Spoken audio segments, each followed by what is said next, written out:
Shalom Bapak Ibu Saudara sekalian diberkati Tuhan. Pagi hari ini kita boleh kembali mengucap syukur untuk kasih karunia Allah, berkat Tuhan yang luar biasa.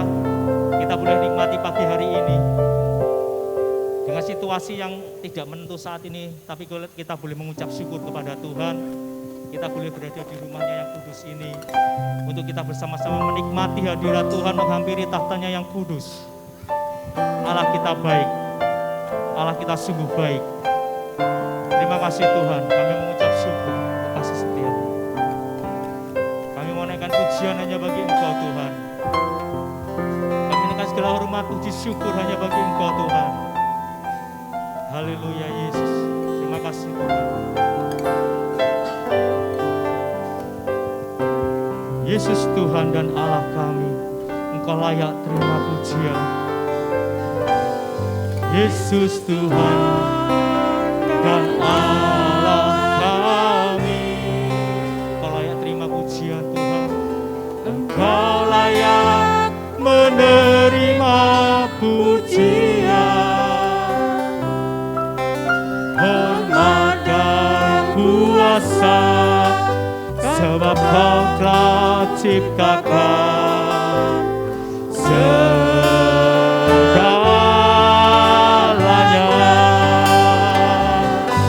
oleh karena kehendak-Mu, semuanya itu telah ada dan diciptakan untuk kemuliaan-Mu Tuhan. Haleluya.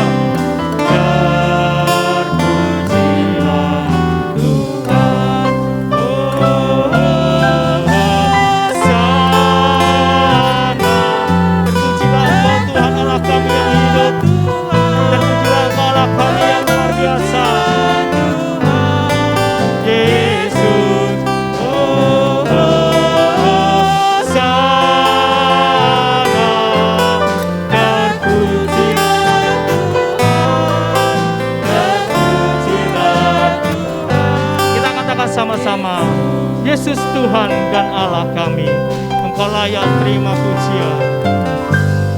Yesus Tuhan dan Allah kami, Engkau layak menerima pujian, hormat dan kuasa, sebab Kau telah ciptakan segalanya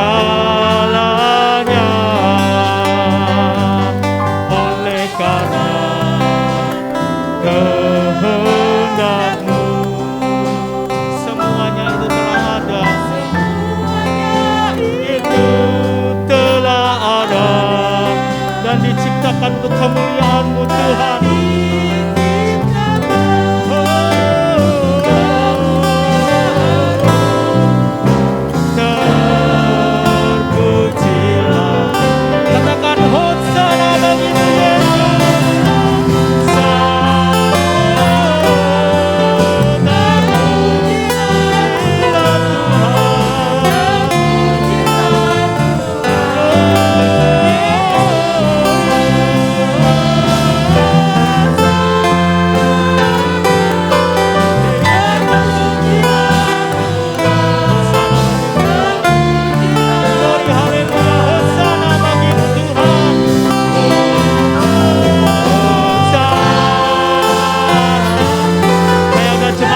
Berdiri bersama-sama, kita menaikkan pujian bagi Allah kita. Saya undang jemaat untuk bangkit berdiri bersama.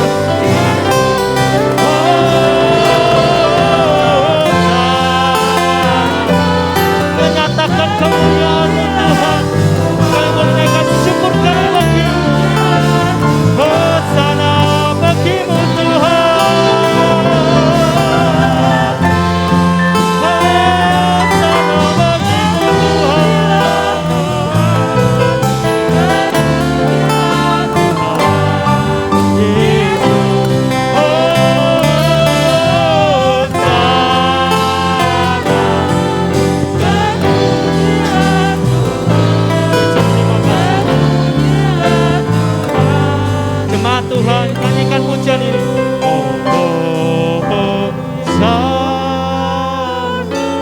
angkat suaramu, angkat hatimu.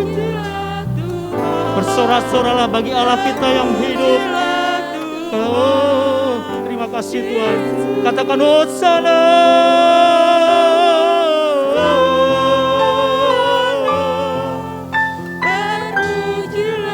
Yes. Hosana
bagimu Tuhan.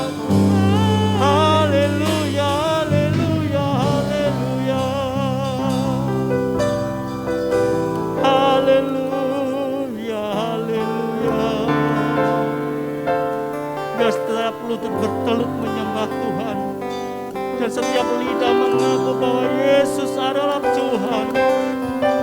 Haleluya,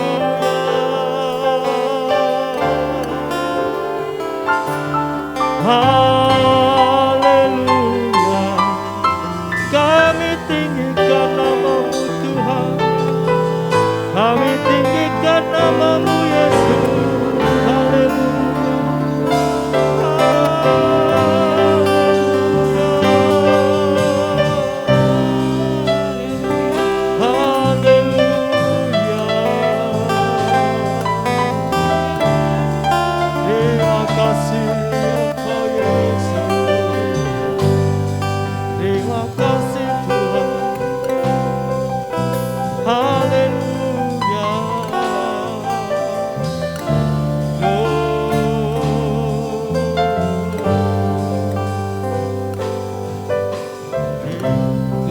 Pada Ibu Gembala untuk berdoa.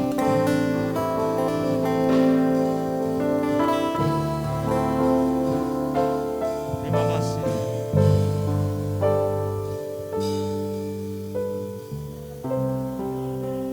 Kepada Tuhan, Allah yang kami kenal di dalam nama Tuhan Yesus Kristus, kami serahkan Tuhan ibadah pagi hari ini dalam pimpinan. Berkatilah ibadah kami semua Tuhan. Kiranya kami Tuhan hamba-hambamu juga sedang jemaatmu yang hadir pada pagi hari ini untuk memberikan yang terbaik bagi Tuhan. Bagi dalam pujian penyembahan kami kepadamu. Terlebih kami boleh menyediakan hati kami ini Tuhan untuk benih firman-Mu yang akan disampaikan oleh hamba-Mu ya Bapa. Biarlah firman-Mu boleh mendatangkan kekuatan bagi iman kami untuk senantiasa mengiring kepada-Mu ya Bapa. Terima kasih ya Tuhan. Hamba serahkan ibadah pagi hari ini dari permulaan sampai akhirnya di dalam pimpinan Tuhan Roh Kudus. Dan kami akan buka ibadah ini di dalam nama Tuhan Yesus Kristus. Haleluya. Amin. Amin. Kami persilakan duduk kembali. Bapak Ibu, pagi hari ini ada sukacita. Sukacita semua. Kita mau tengok kanan kiri, kita mau lambaikan tangan. Halo. Kanan kiri, lambaikan tangan. Katakan halo, Tuhan Yesus memberkati kita semua. Kita menaikkan ucapan syukur kita kepada Tuhan Bapak Ibu pagi hari ini dengan kita bersorak-sorai bagi Allah kita. Amin. Saya udah berdiri lagi Bapak Ibu ya, masih kuat ya. Oke, kita berdiri lagi. Langit dan bumi pujilah Tuhan. Hey. Haleluya. Hey. Katakan langit dan bumi pujilah Tuhan. Sebab Dia ciptakan semuanya. Haleluya. Keagungannya mengatasi langit bumi. Hey. Langit dan bumi. Langit dan bumi pujilah Tuhan. Sebab Dia ciptakan semuanya. Haleluya. Keagungannya mengatasi langit bumi. Katakan ku puji semua, ku sembah Yesus Kristus Sang Penebus. Ku puji, ku sembah Yesus Tuhan dan Raja. Haleluya, haleluya,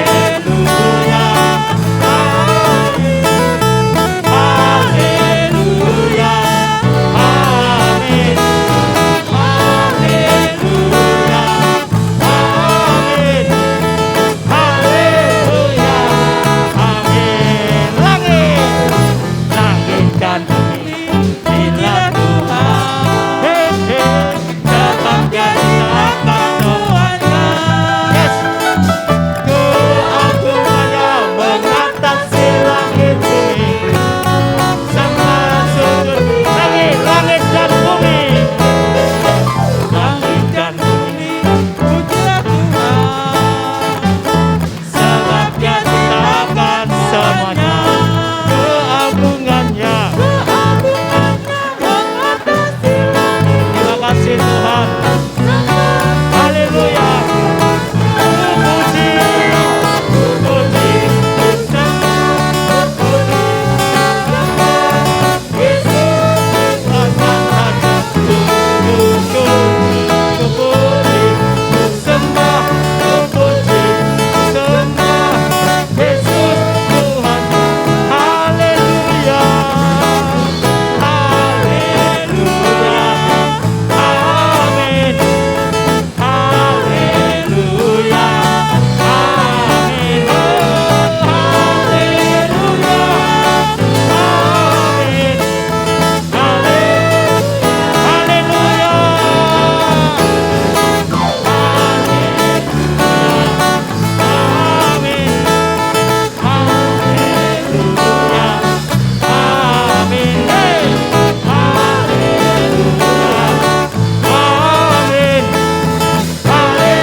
Beri kemuliaan bagi Allah kita. Haleluya.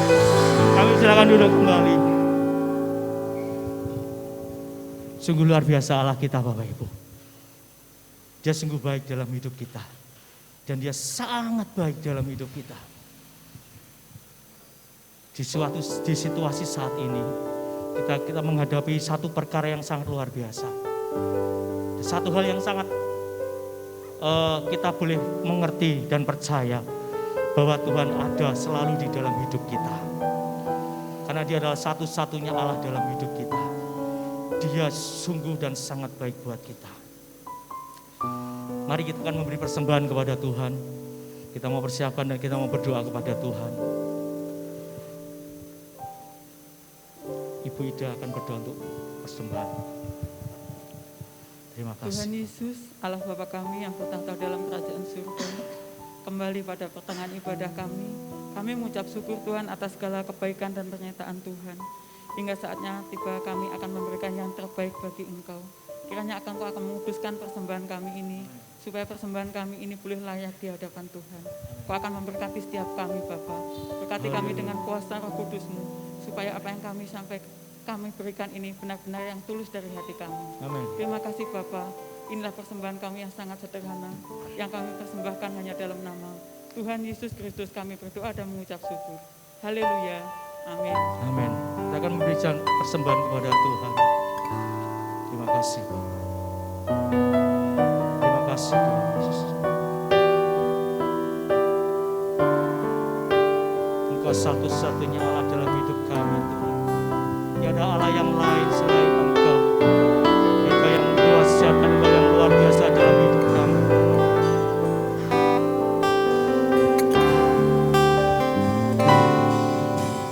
Betapa dahsyat Engkau Tuhan, pencipta segala yang ada. Tuluskan rasa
jemaat untuk berdiri bersama.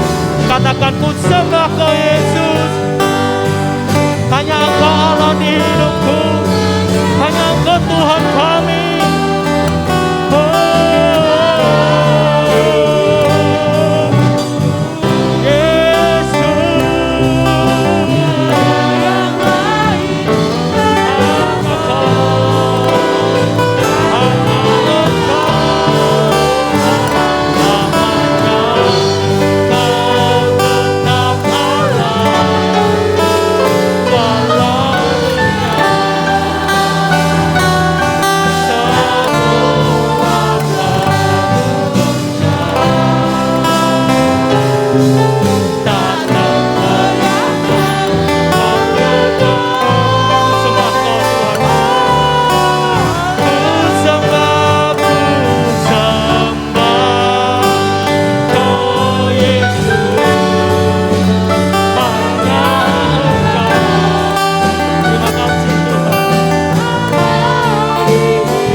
Pada hambanya yang menyampaikan firman Tuhan.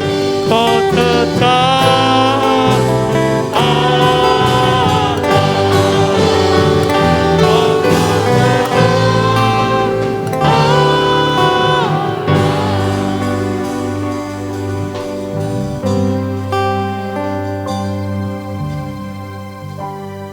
Ya Bapa, terpujilah namamu dari selama-lamanya untuk selama-lamanya Tuhan.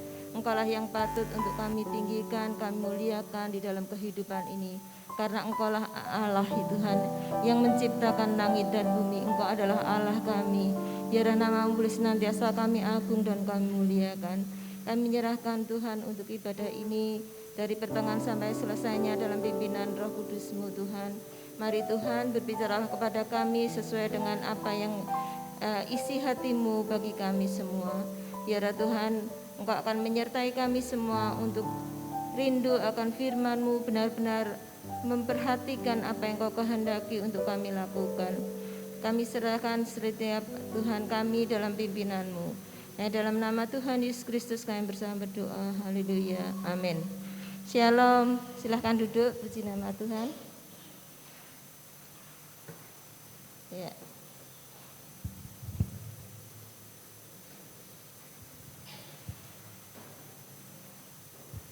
Puji nama Tuhan. Jika kita masih ada di tempat ini, berarti kita masih diberi kesempatan untuk boleh belajar akan firman Tuhan, ya, supaya kita boleh senantiasa hidup berkenan kepada Tuhan. Nah, pada pagi hari ini kita akan bersama belajar tentang hati yang berkenan kepada Tuhan, ya, atau hidup yang berkenan kepada Allah, ya. Itulah yang dikehendaki Tuhan bagi kita selama kita hidup di dalam dunia ini. Bahkan seorang teolog mengatakan, hidup berkenan kepada Allah adalah suatu hal yang dasar atau yang pokok dalam hidup atau ajaran kekristenan. Bahkan dia mengatakan, lebih baik tidak bernyawa atau gak usah hidup, gak usah menjadi manusia hidup, daripada kita bernyawa tetapi tidak berkenan kepada Tuhan. Jadi hidup berkenan kepada Tuhan di dalam kekristenan adalah suatu hal yang penting. Suatu hal yang penting yang harus kita lakukan. Kita mungkin seringkali menyepelekan dan menganggap bahwa pokoknya orang Kristen ning gereja aktif, mungkin memberikan persepuluhan atau persembahan, pokoknya tidak melakukan menyalahi hukum, ya, itu sudah cukup, itu menurut kita, ya. kebanyakan kita. Tetapi firman Tuhan pada pagi hari ini mengingatkan kita bahwa hidup kekristenan itu tidak cukup seperti itu, tetapi ada standar yang lebih baik lagi yang harus kita lakukan. Di dalam kitab Matius pasal 5 ayat 20,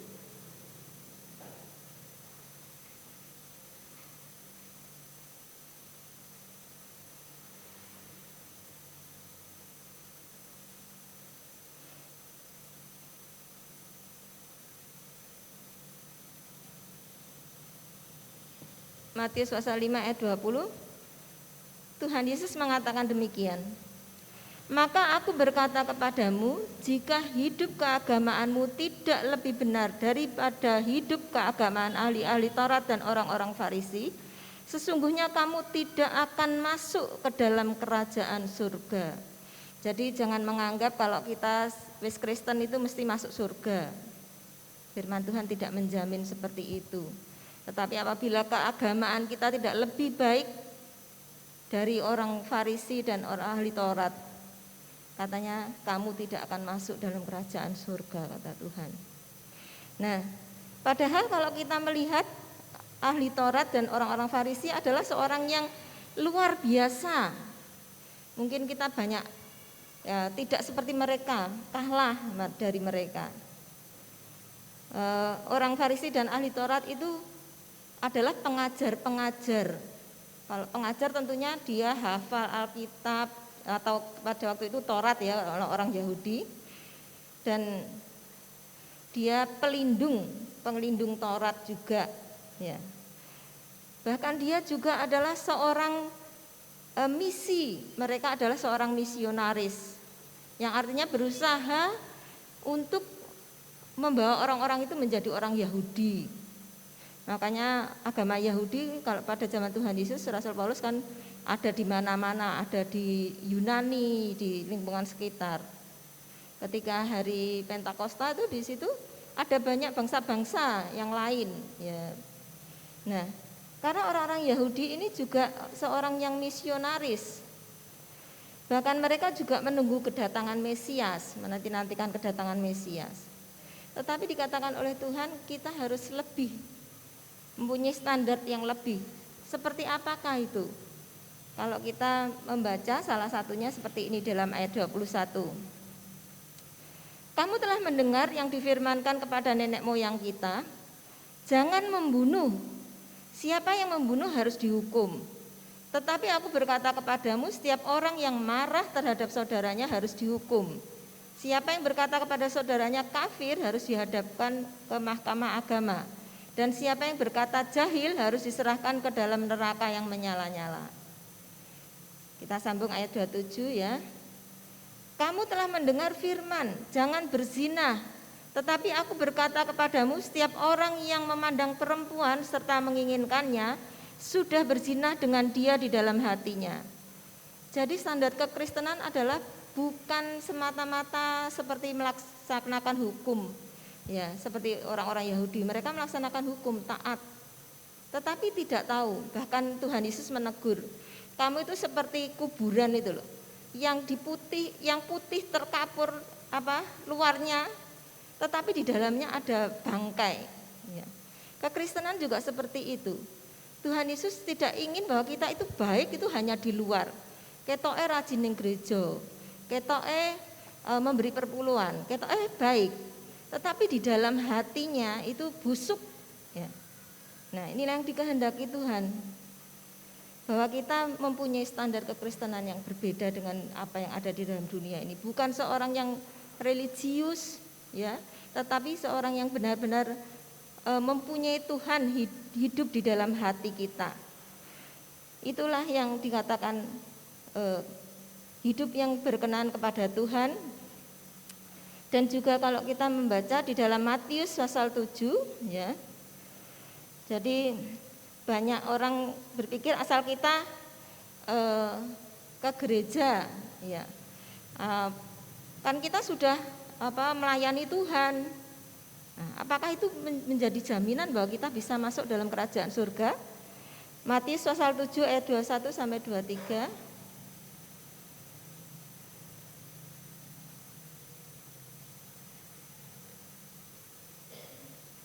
Ya, Matius pasal 7 ayat 21.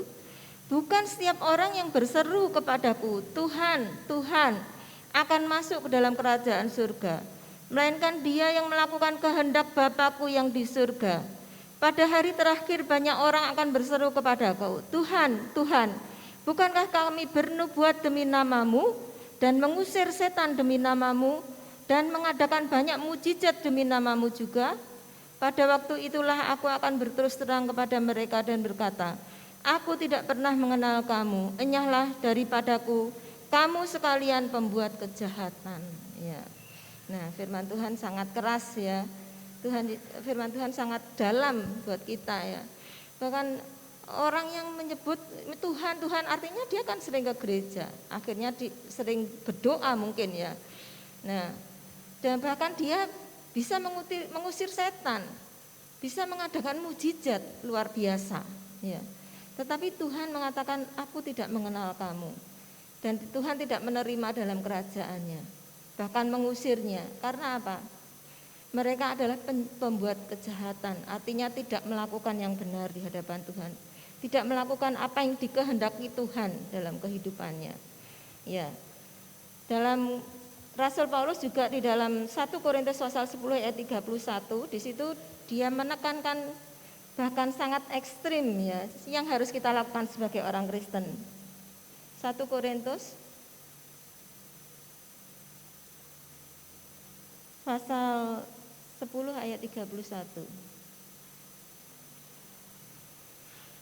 Demikian bunyinya, aku menjawab, jika engkau makan atau jika engkau minum atau jika engkau melakukan sesuatu yang lain, lakukanlah semuanya itu untuk kemuliaan Tuhan. Jadi seorang Kristen itu bukan hanya yang rajin ke gereja atau yang memberikan persembahan atau perpuluhan ya. Tetapi orang Kristen yang dikehendaki adalah bukan yang hanya datang di gereja, yang setiap minggu di gereja, tetapi yang melakukan semuanya untuk kemuliaan Tuhan. Memuliakan Tuhan, untuk kemuliaan Tuhan artinya menghormati Tuhan dalam segala tindakan kita, menyukakan hatinya, itu artinya ya. Menghormati Tuhan dengan tindakan kita, yaitu menyukakan hati Tuhan. Itu jadi setiap apa yang kita lakukan tidak hanya di gereja tetapi di rumah, dalam perkataan kita, dalam apa yang kita pikirkan, Tuhan memperhitungkan hal itu. Dan itulah dikehendaki Tuhan sebagai orang-orang yang berkenan kepada Tuhan lakukan, yaitu hati pikiran kita itu menyenangkan hati Tuhan, memberikan penghormatan kepada Tuhan. Nah, dalam Kamus Bahasa Indonesia, arti berkenan itu yaitu merasa senang. Ya, merasa senang itu berkenan.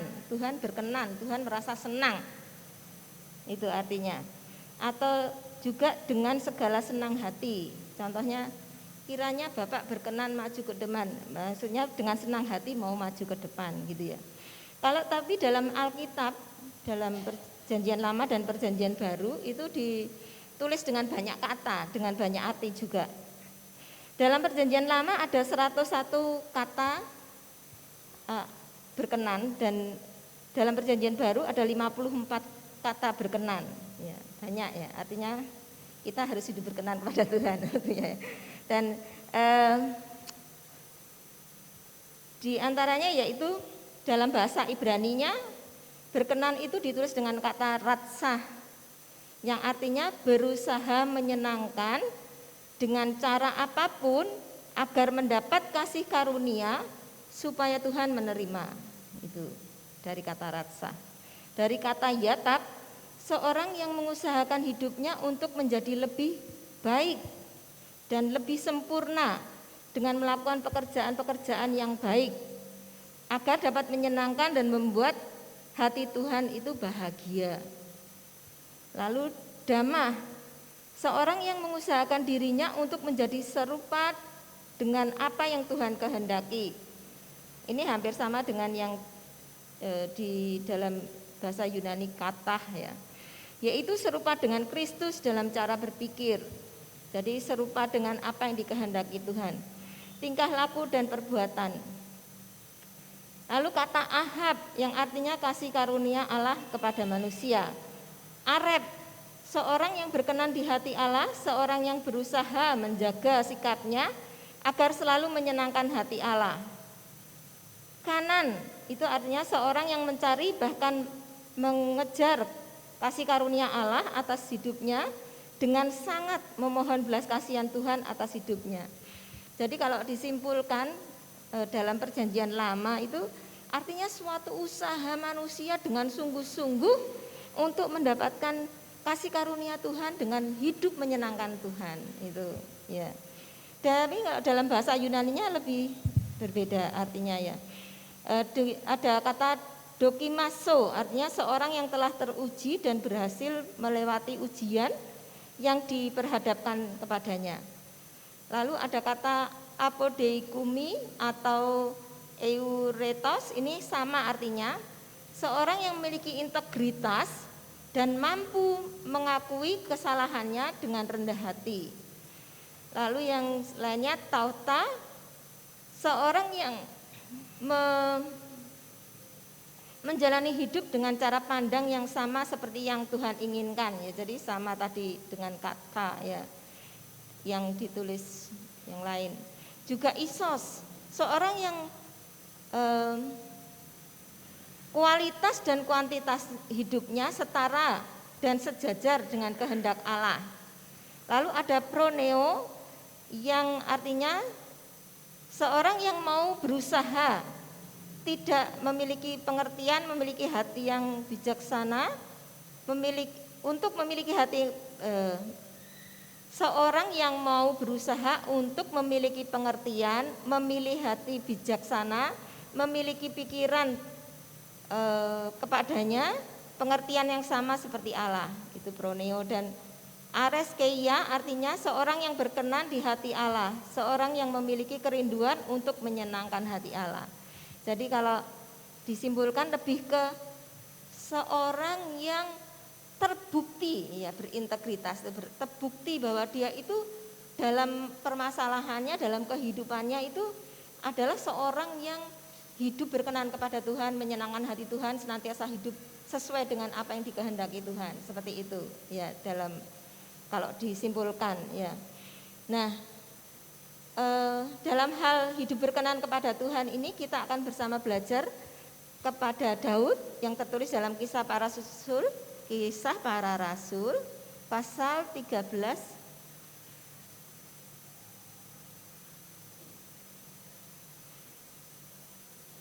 ayat yang ke-22.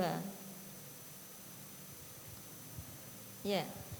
Di dalam perjanjian lama dikatakan juga Daud adalah seorang yang berkenan kepada Tuhan. Ketika Tuhan menolak Saul dikatakan Tuhan sudah memilih seorang yang berkenan kepadanya. Nanti kita akan baca. Tetapi kita akan baca dulu di dalam perjanjian barunya Tuhan juga mengatakan bahwa Daud ini adalah seorang yang berkenan kepada Tuhan. Dalam Kisah Para Rasul pasal 13 ayat 22 dikatakan, setelah Saul disingkirkan, Allah mengangkat Daud menjadi raja mereka.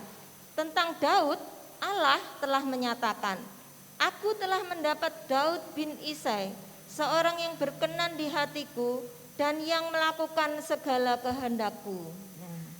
Di sini Tuhan menyatakan Daud adalah seorang yang berkenan kepada Tuhan.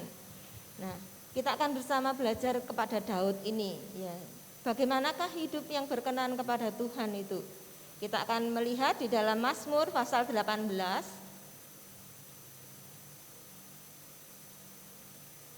Kitab Mazmur pasal 18. Bagaimana kehidupan Daud sebagai orang yang dikatakan berkenan kepada Tuhan? Yang pertama, kita akan melihat di dalam ayat yang ke-22. Kita bisa baca kita Alkitab baca ya. Mazmur pasal 18. Kita baca ayat 21 sampai dengan ayat yang ke-24. Demikian bunyi firman Tuhan. Tuhan memperlakukan aku sesuai dengan kebenaranku. Ia membalas kepadaku sesuai dengan kesucian tanganku. Sebab aku tetap mengikuti jalan Tuhan dan tidak berlaku fasik terhadap Allahku. Sebab segala hukumnya aku perhatikan dan ketetapannya tidaklah kujauhkan daripadaku. Aku berkata, aku berlaku tidak bercela di hadapannya dan menjaga diri terhadap kesalahan. Ya, jadi kita akan belajar kepada Daud. Mungkin akan ada banyak contoh, tetapi kita akan melihat 3 hal di sini ya. Yang pertama di dalam ayat yang kedua dikatakan, sebab aku tetap mengikuti jalan Tuhan dan tidak berlaku fasik terhadap Allahku. Tidak berlaku fasik itu tidak artinya tidak murtad atau tidak meninggalkan Tuhan, itu ya fasik artinya. Ya. Jadi Daud ini seorang yang berkenan kepada Tuhan itu, yaitu orang yang mengikuti kehendak Tuhan di dalam kehidupannya. Jadi dia terus mengikut Tuhan. Ya, satu kali ikut Tuhan ya ikut Tuhan, terus tidak pernah meninggalkan Tuhan. Itu artinya ya mengikuti kehendak Tuhan. Ya. Yaitu memilih untuk menjadikan firman Tuhan itu prinsip utama dalam hidupnya. Dan dalam pelayanannya baik kepada Tuhan maupun kepada sesama. Jadi memilih jalannya Tuhan, itu artinya ya. Nah, bersedia mengesampingkan apa yang menjadi kehendaknya sendiri, tetapi lebih mengutamakan apa yang dikehendaki Tuhan. Ya. Itu artinya mengikuti kehendak Tuhan. Tetapi berbeda dengan Saul, ya. Saul tidak mengikuti apa yang dikehendaki Tuhan, tetapi dia mengikuti kehendaknya sendiri. Kita membaca di dalam 1 Samuel pasal 13 ayat 13.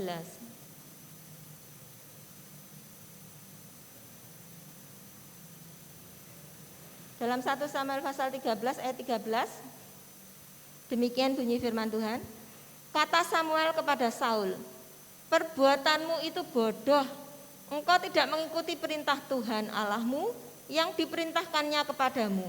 Sebab sedianya Tuhan mengokohkan kerajaanmu atas orang Israel untuk selama-lamanya. Tetapi sekarang kerajaanmu tidak akan tetap. Tuhan telah memilih seorang yang berkenan di hatinya dan Tuhan telah menunjuk dia menjadi raja atas umatnya. Karena engkau tidak mengikuti apa yang diperintahkan Tuhan kepadamu. Ya, ini Saul. Dan ini dikatakan juga Tuhan telah memilih orang yang berkenan, yaitu kita tahu sendiri Daud, ya orang yang berkenan di hati Tuhan. Tetapi Saul tidak berkenan kepada Tuhan dan ditolak oleh Tuhan. Ya. Dan ditolak oleh Tuhan. Kenapa? Karena Daud itu tidak selalu mau mengikuti apa yang perintah Tuhan. Jadi sejarahnya pada waktu ini Saul sedang berperang dengan orang-orang Filistin.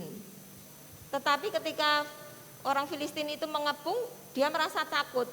Setelah 7 hari dia menantikan Samuel, dia sudah mengundang Samuel untuk berdoa, tetapi Samuel belum datang. Datangnya agak terlambat, gitu ya. Mungkin ya Tuhan ini sedang menguji Saul, apakah Saul ini benar-benar tetap mau mengikut Tuhan apa enggak? Ternyata bahwa Saul ini tidak seperti Daud.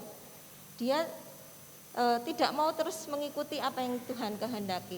Dia meninggalkan cara-cara yang seharusnya yang Tuhan tetapkan dan dia melancangi dengan tidak mengikuti apa yang dikehendaki Tuhan, tetapi apa yang dia pikir baik.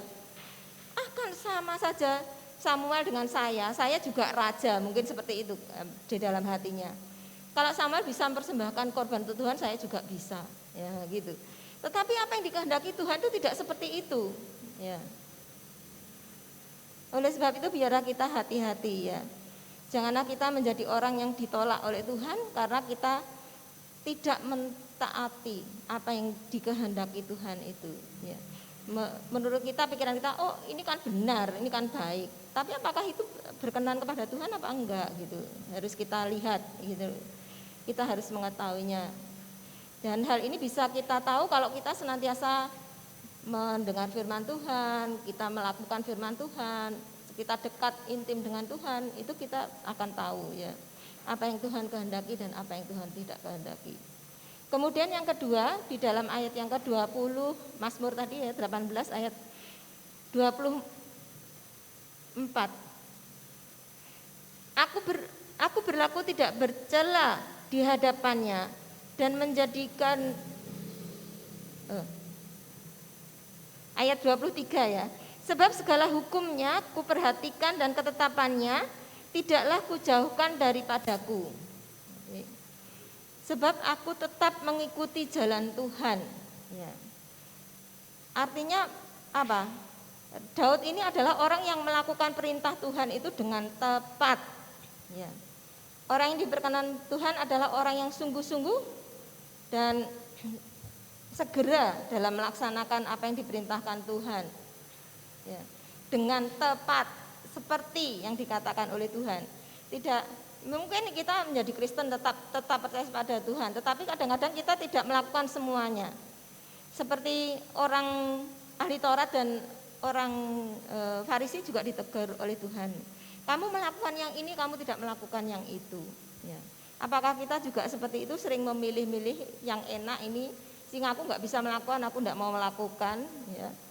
Nah, demikian juga Raja Saul ya, dia ditolak oleh Tuhan. Kita lihat di dalam 1 Samuel 15, 1 Samuel pasal 15. Ayat 22 sampai 23.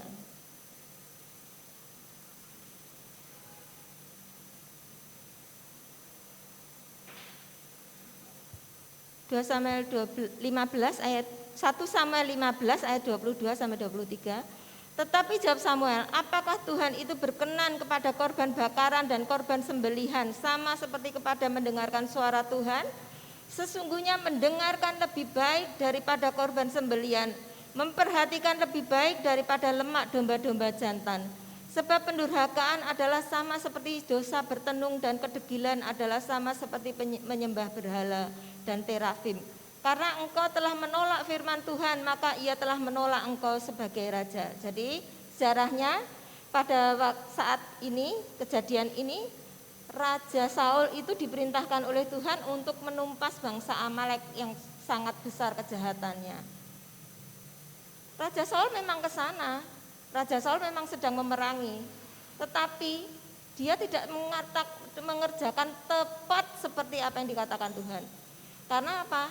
Dia menyelamatkan rajanya. Mungkin rajanya pintar atau ganteng atau bagaimana, mungkin dia untuk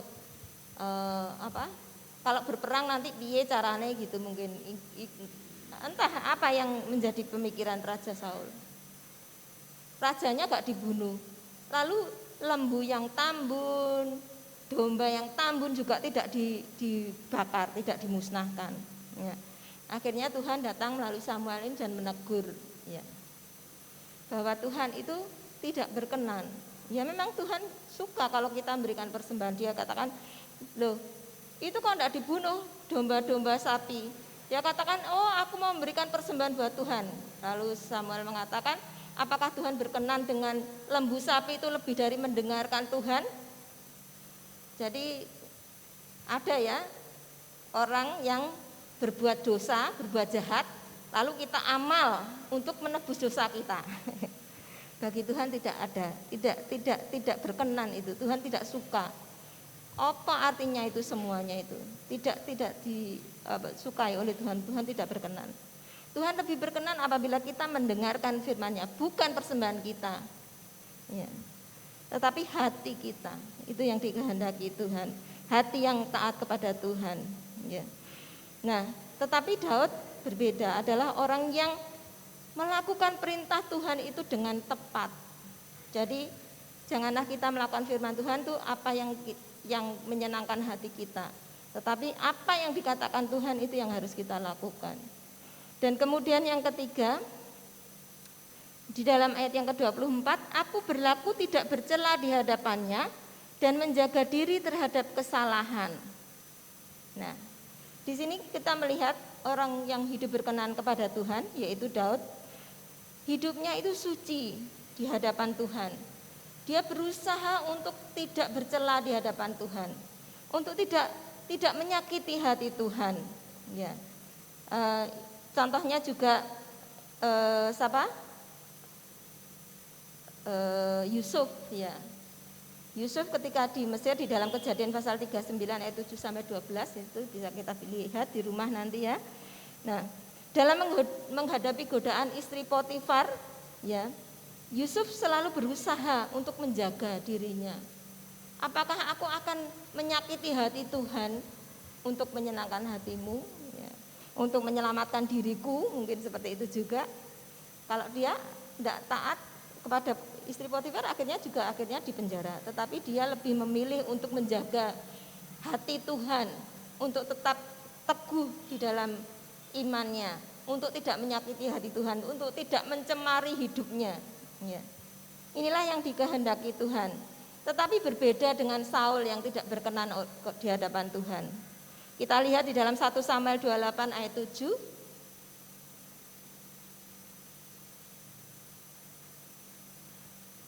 1 Samuel 28 ayat 7 dikatakan, lalu berkatalah Saul kepada para pegawainya, carilah bagiku seorang perempuan yang sanggup memanggil arwah, maka aku hendak pergi kepadanya dan meminta petunjuk kepadanya. Para pegawainya menjawab dia, di Endor ada seorang perempuan yang sanggup memanggil arwah. Ya.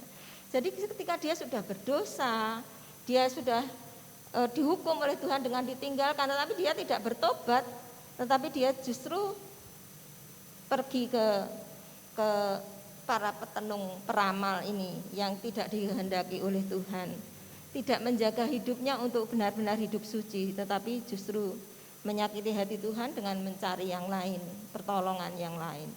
Ya, nah inilah yang dikehendaki oleh Tuhan. Bagaimana hidup berkenan kepada Tuhan adalah hidup yang mengikuti kehendak Tuhan terus. Ya, lalu juga mengikuti kehendak Tuhan itu semuanya, tidak satu-satu, tetapi tepat seperti apa yang dikatakan oleh Tuhan. Dan seorang yang berkenan kepada Tuhan itu adalah orang yang menjaga kesucian hidupnya di hadapan Tuhan. Dan kalau kita melihat di dalam pasal 18, Mazmur 18 itu nanti kita bisa melihat di rumah, ada banyak berkat di situ ya, bagi orang yang takut akan Tuhan, orang yang berkenan kepada Tuhan. Dikatakan bahwa Tuhan mendengar seruannya. Kalau dia berseru, Tuhan segera menolong kepada Daud. Tuhan akan menghancurkan musuh-musuhnya. Tuhan akan melepaskan dia dari musuh-musuhnya dan membunuh orang mereka yang membencinya. Ya, lalu Tuhan menjadi sandarannya pada waktu dia kesulitan, kesusahan. Tuhan memberikan kelegaan, Tuhan memberikan penyelamatan. Ayat 20, ayat 28 Tuhan menyelamatkan. Ayat 29 Tuhan senantiasa menyinari hidupnya. Ya, jadi hidupnya senantiasa dalam terang Tuhan. Ayat 30 Tuhan memberikan kasih karunia. Tuhan menjadi perisai, Tuhan menjadi gunung batu, dan banyak ya. Kita bisa melihat. Dan yang ke-51 dikatakan, ia mengaruniakan keselamatan yang besar kepada raja yang diangkatnya dan menunjukkan kasih setia kepada orang yang diurapinya, yaitu Daud, dan kepada anak cucunya untuk selamanya. Ya. Jadi Tuhan tuh memberkati tidak hanya Daud saja yang berkenan kepada Tuhan, tetapi anaknya, cucunya, keturunannya. Tuhan juga memperhatikan dan Tuhan memberkati. Nah, biarlah kita menjadi orang-orang yang berkenan kepada Tuhan. Nah, sebagai kesimpulan, berkenan di hati Tuhan adalah berkenan di hati Tuhan itu sangat berkaitan dengan sikap hati manusia, sikap hati kita. Jadi bukan soal lahiriah, tetapi hati kita, pikiran kita. Perkenanan Allah bukan hanya karena seorang telah melakukan apa yang dianggap baik. Jadi tidak hanya rajin ke gereja, memberikan persembahan, berbuat baik kepada sesama, tetapi juga Allah melihat kedalaman hati. Itulah orang yang berkenan. Ya. Seberapa dalam ya orang tersebut itu mengasihi Tuhan, itu yang dilihat oleh Tuhan. Orang yang berkenan oleh Tuhan itu adalah orang yang berusaha dengan sungguh-sungguh dari dalam hati kita dan menyatakan dengan kesungguhan sesuai dengan arti dari perjanjian lama dan perjanjian baru. Kesungguhan kita untuk menyenangkan hati Tuhan. Itulah orang yang berkenan kepada Tuhan. Amin. Kita akan bersama menutup di dalam doa. Kita menyanyikan pujian Tuhan ku mau menyenangkanmu.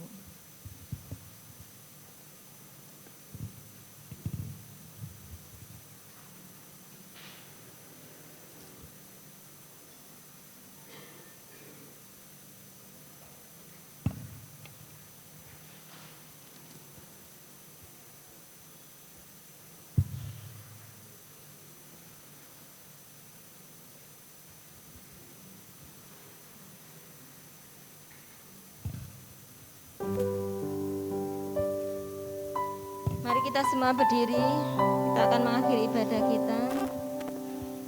Mari kita akan menyerahkan hati kita. Mari kita berusaha dengan sungguh-sungguh seperti Daud untuk hidup berkenan kepada Tuhan dan kita nyatakan melalui kehidupan kita.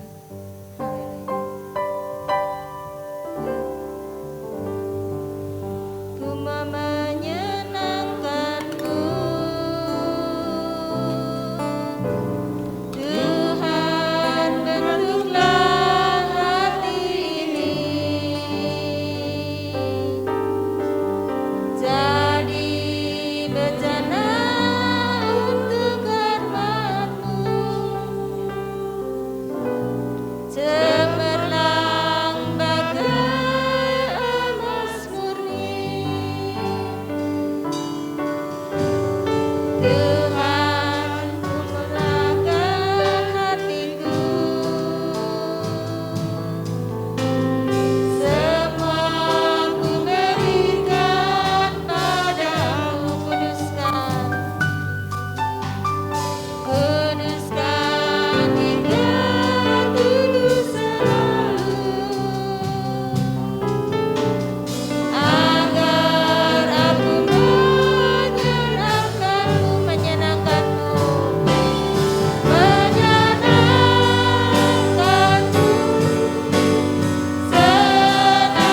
senangkan-Mu, hanya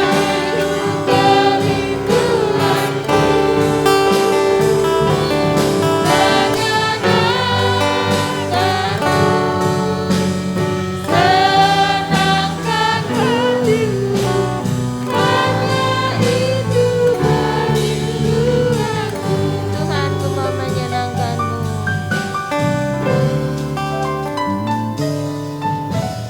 Tuhan, ku mau menyenangkan-Mu. Tuhan, bentuklah hati ini bejana untuk hormat-Mu, cemerlang bagai emas murni. Tuhan, ku serahkan hatiku, semua ku berikan padamu. Kuduskan hingga kudus selalu, agar aku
Bapa, kami sudah bersama mendengarkan firman-Mu. Kami naikkan terima kasih untuk firman-Mu yang boleh memberikan pencerahan kepada kami, Tuhan.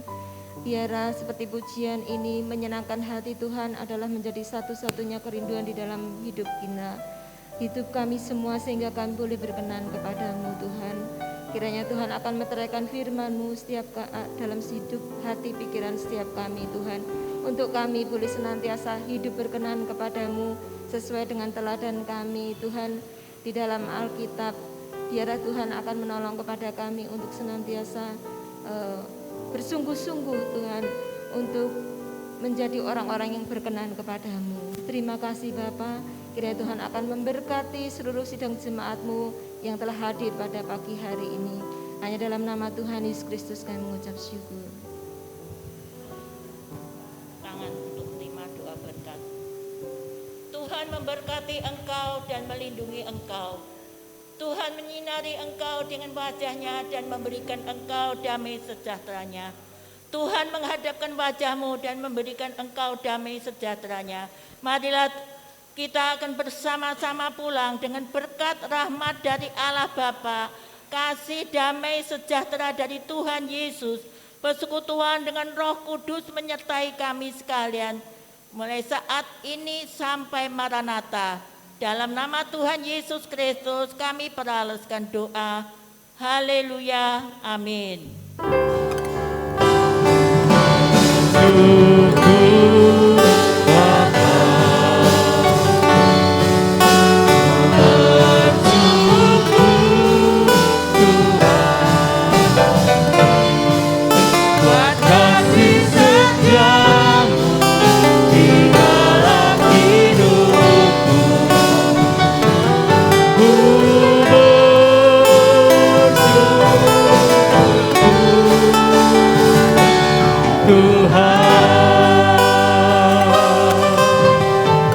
Selamat ulang